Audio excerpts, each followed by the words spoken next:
So what we're going to be doing this week is we're talking about sanctification. We're going into this thing called the Proverbs ladder, what it means to have godly character.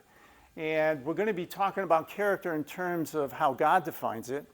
And then we're going to get into my second favorite argument for the existence of God, the moral argument. It's my favorite. I mean, it's outside of the fine-tuning argument. This argument is so, to me, locked tight, so easy to apply and talk to people about, that if you can get a grasp on it and understand it, it points directly to the God of the Bible.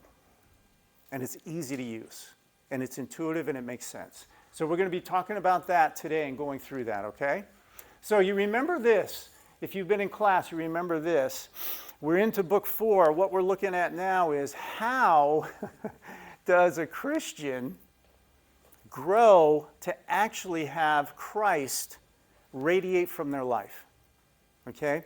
It starts out when you get saved. When a person is justified, God does everything. He's literally the one who puts wisdom in my heart. Nobody has wisdom unless Christ gives it to you. It's not possible, okay? People think they're smart. They think they're wise. They're not. Wisdom only comes from God. So that's the first thing. Now, after that, what happens is there's only one reason he opens your eyes, because he wants to know you. The whole point is he wants to grow his relationship with you. Now, how does he do that? By driving you nuts. He molds your character. That's what he does. The perfect example is marriage. In marriage, it drives you nuts in marriage, right? Because there's two sinners living together. So what's happening is you are being molded in a marriage if you truly meant the vows you gave when you stood in the altar before the pastor and before the congregation, you were willing to. This is what God's doing. He's molding you. And the reason he does it is because he wants to show himself through you. It's all about glory for him. And it's the same thing with a father who has a small child, a mother with a child. They want the glory that comes from their child living a life that matches their values. When your child, I remember the days when our kids would come home from school and they get those little star diplomas, most dignified or most truthful, and they come home all excited. Look at the award I got, right? And as a parent, I'd sit there and go, I'm getting the glory because I've been raising my children to hopefully live that way and show those values. So I feel I feel fantastic. I don't ever look at it and go, most truthful. You're a liar. You've always lied. What are you doing with that award? No, I don't do that to my children, right? Because they're hopefully, it's a radiance coming from them of the value system that I've taught them.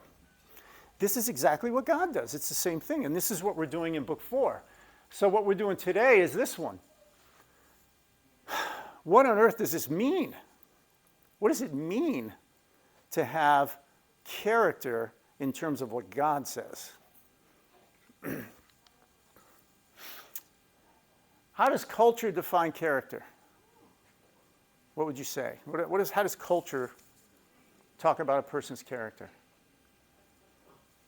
They set the standard.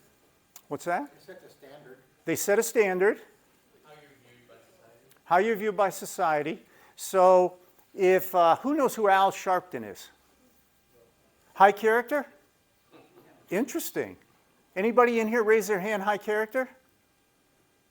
Is he portrayed as having high character? Well, then there's no standard. There can't be, because you just shook your head, he's got no character, and yet there are people in society who says he's high character. What's the problem? Why isn't there a... What? Huh?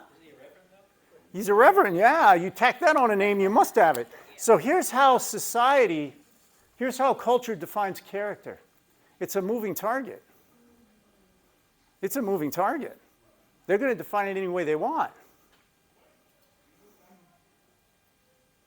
This is important to know when you're watching TV, and you know this, you get frustrated. You're going, really? That's high character? That's what I should be showing my child? Hey, I got a series of videos on Al Sharpton. I want to raise you up. Let's watch him because it's a good model, right? It's not, there's no standard there. Everybody defines it according to what they think is right. Matter of fact, one of my favorite books in Judges, do you remember what the last verse is in Judges? Amen. No. Listen to you, you just throw it out there, you know? Everybody did what was right in their own eyes. Everybody does what's right in their own eyes. That's the last verse. In those days, there's no king in Israel. Everybody did what was right in his own eyes. Interesting, isn't it? Okay, so how does God define character?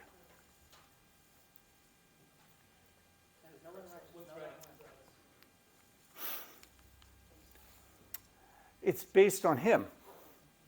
Don't, you guys got to remember this. This is so hard because we never remember it.